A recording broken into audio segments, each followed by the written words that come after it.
Ladies and gentlemen, One Piece chapter 1124 is not out. It's not out, actually, at the time of recording, but unfortunately the chapter is probably going to come out this weekend while I'm at Anime NYC and won't have the time to just edit a video for it. And I know there's a lot of stuff in this chapter that I would want to talk about, so I decided to read the raws and the summaries for this chapter in order to make this video. So that's what we're going to be basing our analysis off of today. On the off chance that someone seeing this video is going to Anime NYC and you see me, come say hi, but hopefully the chapter is out soon so I can use the panels in the editing. So first up, I want to talk about Big News Morgan in this little section of the chapter. I think every time we get Morgans in the beginning of a chapter, I'm expecting a bounty chapter or at least a bounty chapter to happen within the next like 3 chapters, which I think is going to be the case. Especially now with Morgans and his relationship with Vivi, I think he's always had a very important role in the story, right? He's kind of the puppeteer behind the curtain, controlling all the world news, but I very strongly feel like Vivi will be reintroduced to the story, at least in a more major way than she already has, with some kind of Morgan's, plot thread. I think whether that's, Vivi just pissing him off and and he drops her off at Elbaf or like on the Strawhats or something like that, or if Morgan's has a bigger importance, that's unclear as of now, but I do think that these two being together is a lot of fun to see on screen and will actually have a pretty big importance in the future, considering Vivi is obviously one of the most important characters in the whole story at this point. But like I said, there's a lot of stuff for Morgans to cover, obviously, because a lot has happened since the last time we got like a newspaper drop in the One Piece world, which then leads me to believe we're about to get a lot of bounty updates like I mentioned. But I also think the arrival of a lot of the news that he is talking about, right, like Law and Blackbeard and Shanks and Kid, will make some waves around the world. What I'm getting at here is I cannot really think of a way for Kid and Law to come back into the story unless they come back together. So this could potentially be something that sets in motion their realliance, I should call it, by each other finding out that they both, lost at the hands of Yonko. So maybe that is what is starting with this newspaper that Morgans is talking about writing right now, or maybe I'm just hopeful that they come back in the story. I guess we'll have to see. Now let's talk about Kizaru. Admittedly, throughout the majority of One Piece, I have been a Kizaru hater. I think he's really cool. I think his powers are awesome.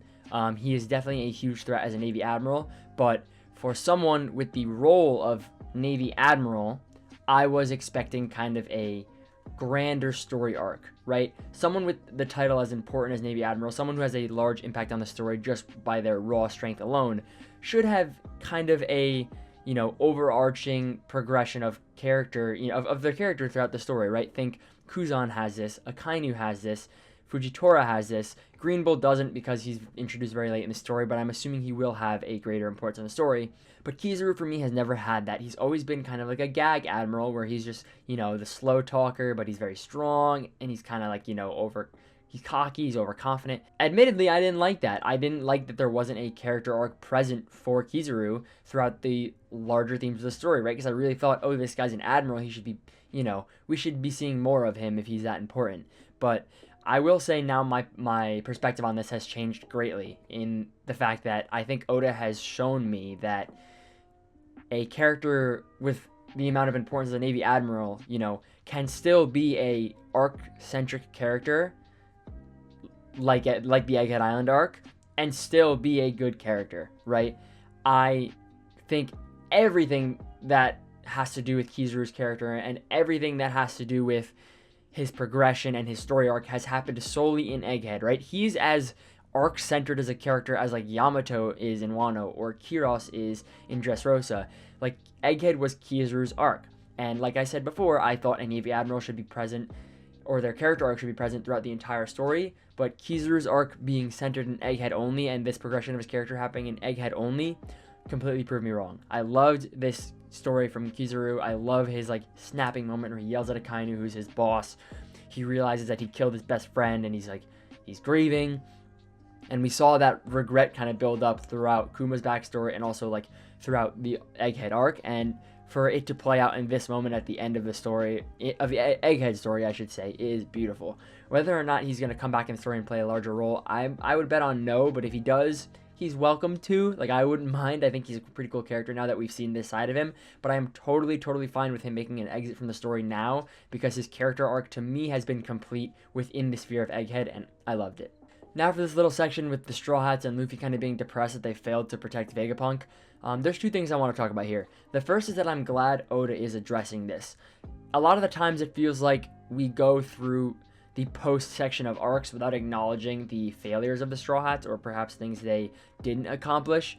It almost felt like that with Wano and Ashura and Izo, right? Like, we got obviously the Scabbards mourning their death, and in the anime we got Zoro mourning their death, but we didn't really acknowledge that from the character point of view from the Straw Hats, that there were people on their side that died during the raid. So I was almost expecting the same thing in Egghead for us to just kind of happily waltz over to Elbaf, but I guess Oda realized that the main objective of the Straw Hats this arc was to save Vegapunk, and because they failed, they have to acknowledge it. Albeit it was very short-lived, right? Which I'm going to get into in a second. But I think just the fact that Oda is okay with allocating some time to have the Straw Hats like be somber that they failed an objective is important, right? Because otherwise you leave holes in the story, it leaves holes in the character's writing, and just the fact that Luffy's acknowledging that he, could be stronger and could have done better is good for the story. I think overall this was a positive to include. Now, the next thing here I want to talk about is Lilith's line of, to put it simply, everyone's alive. I cannot parse if this is Lilith saying, we're still here, we should be grateful that we made it out of Egghead alive, so be happy, which is, it feels not on character for her, like that doesn't feel like what she's saying, but if it is, you know what, okay, it gets us past this like gloomy attitude and gets us on to Elbaf, which I'm okay with. Or, the second interpretation, which I had at first, was that she is literally meaning everyone's alive, and all the Vegapunks that died are living within either her brain or the giant brain in Egghead Island. I think I'm going to lean towards that explanation, because I think Vegapunk's brain and Egghead Island still has a place left in the story, especially with the introduction of the Mother Flame. So I think this was kind of, laying out the seeds for not a return of Vegapunk, but at some moment we're going to find out that his brain and his knowledge and all of his research lived, whether it be for the purpose of the world government to take advantage of, or more information about the Void Century down the line. I think this is just laying, the seeds, like I said, for that moment. And of course, this very last panel with the Straw Hats heading to Elbaf, and then we get this silhouette saying, come, and we also get this little sneak peek of what Elbaf looks like. I am so extremely excited for this arc. We've been waiting for 1,000 chapters, 1,000 episodes for the Elbaf arc. My expectations are extremely high, and I think it's going to pay off. I really, really think this is going to be one of One Piece's best arcs. But that aside, there's two things I want to talk about here. The first is the fact that Elbaf is being classified as a warland. Now, whether or not that means Elbaf itself is a warland, or there's a warland amongst Elbaf, like part of Elbaf is like warring. I don't know which of those is the case, but I think this means to me that Elbaf is not going to be like a Zoe type arc, or just like a walk in the park for the Straw Hats. I say that because a lot of people are expecting, because Elbaf is the Giants' territory and we're friends with the Giants, it's going to be a recuperating arc, a knowledge dump arc with the Void Century lore, and we're going to be on our way. I disagree. I think there's actually going to be some kind of conflict in the Elbaf arc, and I think this seals the deal for me. The fact that we are being shown that like the word warland before the arc even starts, I think is setting up the expectation that there is some kind of conflict that is going to happen. And I think that makes sense, because there is so many villains, so many characters that we need to like explore throughout the story with the limited time we have left. I don't think we have time for a recuperating arc for Elbaf to just be like this joyous reconnection between Robin and Saul. There has to be some kind of conflict, and I think this word is confirming it for me. And lastly, this silhouette. There's so many possibilities of who it could be, and I could spend this whole video talking about it, but I'm just gonna rip my guess here. I think it is Shanks.